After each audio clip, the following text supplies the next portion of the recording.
Fox News alert now, terror at 30,000 feet. Some 200 passengers and crew members victims of a hijacking. And authorities say the co-pilot commandeered all of it. That's where we start. Good morning on this Monday, President's Day. I'm Bill Hemmer, and welcome here to America's Newsroom. Welcome back to you, Jamie. Thank you, Bill. Great to be with you. This is an amazing story we're going to tell you a little more about. I'm Jamie Colby in for Martha McCallum today. This particular jetliner took off from Ethiopia. It was headed to Rome, but officials say the co-pilot suddenly took over and landed in Switzerland instead. Greg Palcott leads our coverage on this. He's live in London. Tell us what happened as we understand it now, Greg.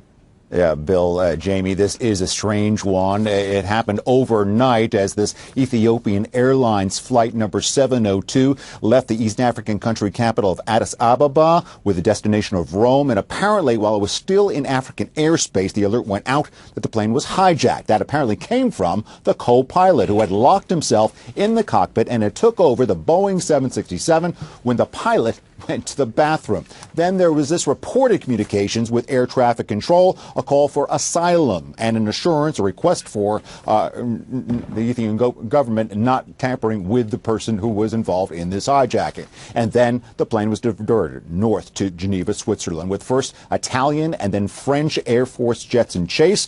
After several circles at the Geneva airport, it landed. Shortly after that, one of the cockpit windows was popped open by the co-pilot. He lowered himself down using an emergency rope down to the tarmac and then gave himself up to police.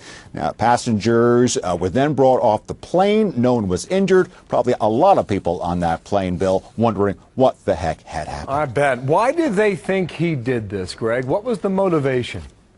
It's a strange one again. There is a history of hijackings, attempted hijackings by Ethiopians, but rarely an Ethiopian government official or employee. In fact, the airline is a state-run carrier. According to officials in Switzerland, the man, again, we don't know anything more except for this request for asylum, could get as much as 20 years in jail for hostage-taking. As for the folks on the plane, and there were about 140 Italians among the passengers, we are told, are being bused to Milan, Italy, just across the border. They'll be rejoined with the families. Of course, in the post-9/11 era, Bill, a lot of attention paid to cockpit security. But when it's an inside job, as this apparently was, then it raises all sorts of questions, probably for the Ethiopian Airlines staff, maybe for other airlines right now, too. Back to you. Certainly does. Thank you, Greg. Greg Palcott leading our coverage from London on that breaking news. Jamie?